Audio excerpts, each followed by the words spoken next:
Muito bem, pessoal, estamos retornando aqui para a segunda parte desta aula e vamos então caminhar aqui para nós buscarmos mais revelação do Senhor.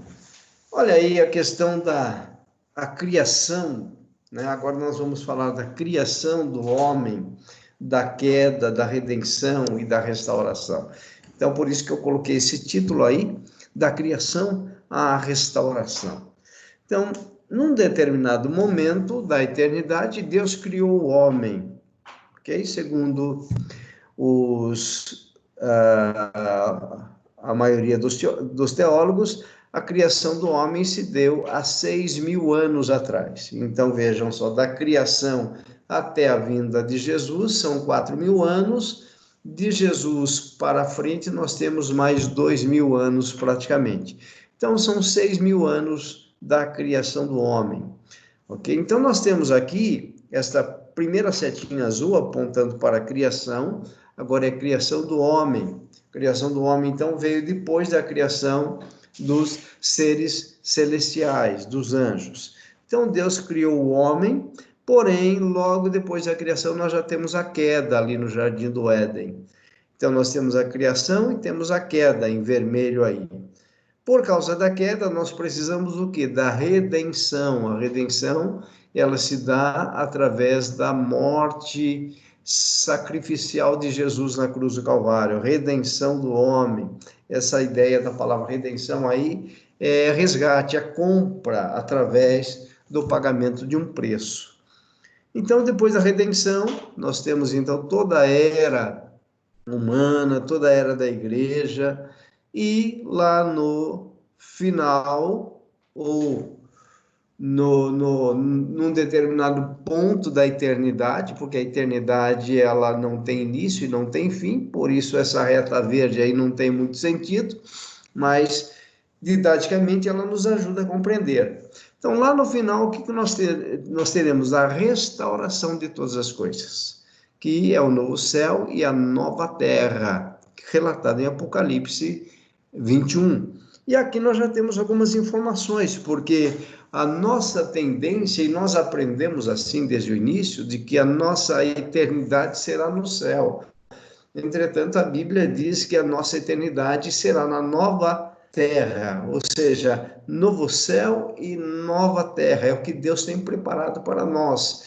Então, haverá uma restauração. Portanto, a obra de Jesus, na sua redenção aqui, a obra de Jesus é completa, ao ponto de não redimir somente o homem, mas redimir todo o universo. Então, Deus vai restaurar todas as coisas e nós passaremos a eternidade com corpos glorificados, não com este corpo corruptível, é lógico, mas com corpos glorificados, incorruptíveis, no novo céu e na nova terra, na presença de Deus, tá? A Bíblia diz que Deus mesmo habitará com os homens, é exatamente essa a revelação de João em Apocalipse 21. Então, Deus vem habitar conosco e passaremos a eternidade na presença de Deus. Então, aqui seria um resuminho do que a Bíblia trata.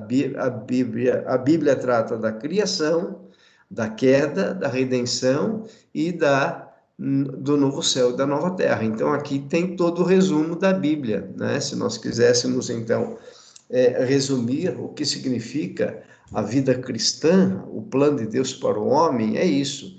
Houve a criação, porém houve a queda. Deus providenciou a redenção e nós teremos, então, a eternidade na presença de Deus no novo céu e na nova terra. Muito bem, a queda do homem, a queda do homem. Então, aqui novamente nós temos a criação. Na setinha vermelha aqui, sobre a seta azul, a queda, nós temos o relato da queda em Gênesis 3. Então, o que nós temos lá em Gênesis 3? A Bíblia diz que Deus criou o homem e colocou no jardim do Éden para lavrar, para cuidar do jardim. E colocou no meio do jardim duas árvores. A árvore da vida, que vocês podem ver aí no gráfico, e a árvore do conhecimento do bem e do mal, tá? A árvore da vida, a árvore do conhecimento do bem e do mal. E Deus disse o que para o homem? Diz que ele poderia comer de todos os frutos, porém da árvore do conhecimento do bem e do mal não poderia nem comer, nem tocar, nem comer. Entretanto, o que nós vamos ter ali como relato bíblico, né? O que aconteceu naquele momento? Aconteceu que a serpente, né, que foi relatada por João em Apocalipse, capítulo 12, né? Ele fala que o dragão, o diabo, a antiga serpente, então ele está operando aqui no início da criação já, e o diabo, na forma, então, de uma serpente, ele vem e começa a ludibriar a mulher, começa a enganar a mulher, para que ela, então, comesse do fruto da árvore do conhecimento do bem e do mal. Isso não significa que o fruto do conhecimento da árvore, ou melhor, o fruto da árvore do conhecimento do bem e do mal não era um fruto ruim. O que Deus tinha dito apenas era para que ele não comesse daquele fruto naquele momento. Se Deus ia dar de comer ao homem futuramente, nós não sabemos. Mas a ordem foi da árvore do conhecimento do bem e do mal, não coma do fruto e nem toque nele. Tá? Então aí nós sabemos toda a história ali em Gênesis 3, em que Satanás vem então na forma de serpente e vai tentar a mulher, mostrando para ela os benefícios que ela teria ao comer do fruto da árvore do conhecimento do bem e do mal. E então a mulher come do fruto, ok? Come do fruto e não fica somente nisso. Ela dá também ao seu marido, e Adão também come do fruto. A partir desse momento, então, o que acontece? Ocorreu a queda ou o pecado original, o pecado do homem. Nós vimos na aula passada que o pecado origina-se com Satanás, antes da criação do homem, tá? Mas aqui agora nós estamos falando do pecado original, do pecado humano. A partir do momento, então, que o primeiro casal pecou e a geração humana, ela é como fruto da reprodução humana, tá? É aquilo que nós falamos a respeito do CD riscado, né? Se você tem um CD original e você faz o risquinho nele, todas as cópias que você fizer daquele CD vão captar aquele risco. Então, veja, Deus fabricou um casal de CDs originais, Adão e Eva. Eram puros, foram criados puros, perfeitos, maravilhosos, com muita sabedoria, com proposta de Deus para viver eternamente, porém houve a queda, houve o lapso, né? Essa ideia de lapso, vocês vão entender por que eu estou usando esse termo lapso. Então, houve essa queda, houve esse erro, né? O lapso, e a partir desse momento, então, todos os demais seres gerados a partir do primeiro casal, todos herdaram o pecado original. Então, não tem como, por exemplo, eu dizer que eu nasci sem herdar o pecado dos meus pais. É impossível. Não temos como justificar isso, tá? Se Deus tivesse criado os seres humanos individualmente, ser humano por ser humano, assim como criou os anjos, tudo bem. Mas a partir do momento que os seres humanos são gerados a partir do primeiro casal, todos os demais seres humanos estão debaixo dessa condenação pecaminosa que nós herdamos dos nossos pais. Então, os meus pais herdaram dos meus avós, os meus avós dos meus bisavós, e assim, então, se eu for retornando, eu vou chegar nos meus pais, lá da ponta da criação, que é exatamente Adão e Eva. Então, a partir do momento que Adão caiu, a raça humana caiu. Potencialmente nós estávamos em Adão, quando ele caiu. Logo, nós temos em nós o pecado original. Por isso que nós necessitamos da graça salvadora de Deus. Se fosse possível se nós não tivéssemos sido contaminados com o pecado do primeiro homem, Adão, tudo bem, mas nós fomos contaminados. Por isso, nós necessitamos de Cristo, tá? Então, há uma depravação que ocorreu em Adão, e essa depravação é passado de geração a geração.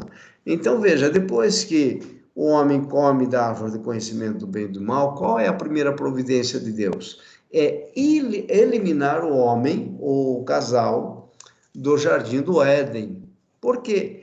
Porque ele poderia voltar e comer da árvore da vida. É isso que nós temos como relato em Gênesis 3. Então, Deus, quando expulsa o primeiro casal do jardim do Éden, na verdade, Deus proporcionou ali uma segunda chance para o homem, para que ele não comesse da árvore da vida, ok? Porque se comesse da árvore da vida no estado de pecado, ele viveria eternamente em pecado. Então, Deus, na sua misericórdia, na sua providência divina, ele já coloca o homem para fora do jardim, coloca o casal para fora do jardim, e ainda coloca querubins da guarda, né? Nós vimos que esses anjos têm essa função de guardar, são anjos guardiões, coloca querubins para guardar o caminho da árvore da vida, ok? Porque da árvore do conhecimento do bem e do mal, que não era para que eles comessem, eles já tinham comido. Então Deus protegeu a árvore da vida. E essa árvore da vida vai estar à nossa disposição na eternidade, conforme João relata em Apocalipse 3:10. Ao que vencer, dar-lhe-ei de comer da árvore da vida que está no meio do paraíso de Deus. Então, nós não provamos ainda a árvore da vida, do fruto da árvore da vida, provaremos, ok? Então, é isso que nós entendemos a respeito do pecado original, a queda do homem não foi uma queda espontânea, ela foi influenciada por Satanás, porque a proposta do diabo era condenar toda a humanidade em Adão. E realmente ele teve sucesso no seu intento, porque em Adão todos os seres humanos estão condenados. É isso que a Bíblia diz. Porém, Satanás não contava com a estratégia de Deus ao enviar Jesus para redimir o homem. Então, a redenção tira o homem da condição de pecador para a condição de nova natureza. Não significa dizer que Deus retira de nós a natureza adâmica, a natureza decaída. Deus não retira de nós através do novo nascimento, tá? Mas a partir do momento que nós recebemos o Evangelho, que Deus toca no nosso coração pelo seu Espírito, nos convence do pecado, da justiça, do juízo, e nós respondemos positivamente a Deus, crendo em Jesus, nós passamos pela experiência chamada de novo nascimento. Então, agora nós somos de uma outra descendência, nós somos agora descendentes de Cristo, que Paulo fala lá na sua primeira carta aos Coríntios, eu acho que no capítulo 15, que Jesus é o segundo Adão. Então, todos pecaram no primeiro Adão. Então, em Adão, nós herdamos toda a pecaminosidade, mas em Cristo, o segundo Adão, nós temos então a vida eterna. Então, veja só, mesmo nós tendo ainda a natureza decaída operando em nós, é por isso que nós não vencemos totalmente o pecado. Eu costumo dizer que seria ótimo se, ao nascer de novo, Deus anulasse completamente a natureza pecaminosa que nós herdamos em Adão e fizesse de nós o que um ser humano, né, ou gerasse em nós um ser humano somente com a natureza divina, mas não é isso que acontece. Não é isso. Infelizmente, nós permanecemos com a natureza humana pecaminosa decaída, mas agora Deus nos deu o quê? A nova natureza em Cristo, que é chamada de natureza divina. E quanto mais nós crescemos em Cristo, mais nós vencemos a natureza adâmica, humana, carnal, o velho homem, conforme Paulo trata na carta aos Romanos, capítulo 6. Ele fala a questão do velho homem, que é exatamente a natureza que nós herdamos em Adão, tá? A natureza adâmica. E nós temos agora a natureza divina. Então, quanto mais eu conheço de Deus, quanto mais o caráter de Cristo se forma em mim, mais eu estou vivendo dentro do plano e do propósito de Deus para a eternidade que Ele tem para nós. Caminhando um pouquinho, então, veja lá, eu vou tratar desse assunto com vocês, por quê? Porque esse assunto, principalmente nos dias de hoje, está sendo muito debatido na internet. Então, nós temos visto, principalmente os jovens, eles nos procuram para saber como nós devemos tratar esse tipo de assunto, né, chamado lapsarianismo. É possível que você nunca tenha ouvido falar disso, mas se você não ouviu, você vai ouvir. Calvinismo, o que é calvinismo, o que é arminianismo? É um outro assunto importantíssimo sobre linhas de pensamentos teológicos que está constantemente sendo derramado, despejado aí na internet. Se você pesquisar um pouquinho, você vai ver o quanto tem desse assunto por aí. Então, vejam, nós, como professores, como pastores, nós temos que conhecer assuntos como esses, tá? Então, por isso que eu estou trazendo este assunto aqui para vocês, para a gente estar discutindo um pouco, conhecendo um pouco como que os homens pensam a respeito da queda, né? Do lapsarianismo. O lapsarianismo, na verdade, o lapso é queda, né? A partir da queda do homem. Como que são os decretos de Deus, tá? Então, nós temos duas linhas de pensamento muito fortes, uma linha chamada calvinismo e outra linha chamada arminianismo. Então, a ideia de hoje é que nós tenhamos façamos uma análise nessas linhas de pensamento a respeito da queda do homem. Na próxima aula, nós vamos falar um pouquinho mais e comparar um pouquinho mais o calvinismo com o arminianismo, que são duas linhas de pensamento que tratam a respeito da salvação do homem. Então, como que Calvino elaborou o seu pensamento a respeito da salvação do homem e como Armínio elaborou o seu pensamento a respeito da salvação do homem. Então, tudo isso nós vamos completar na próxima aula. Mas vamos começar hoje falando essa questão aqui do lapsarianismo, né? Ok? Então, dentro do calvinismo, nós temos duas linhas chamadas, então, de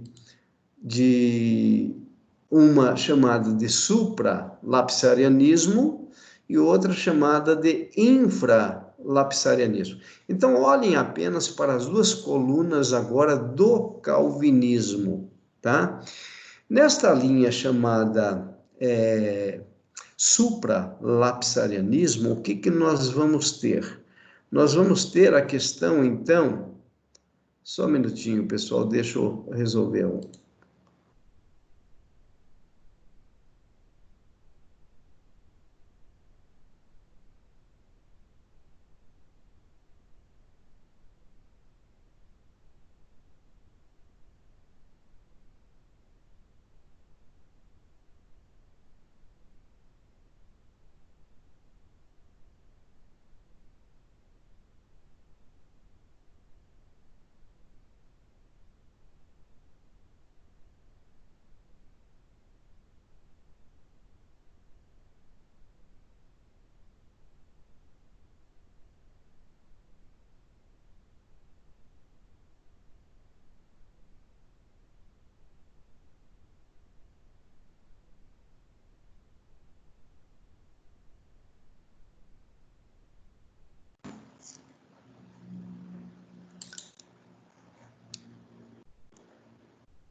Eu tive um probleminha aqui, pessoal, só um minutinho para a gente retomar.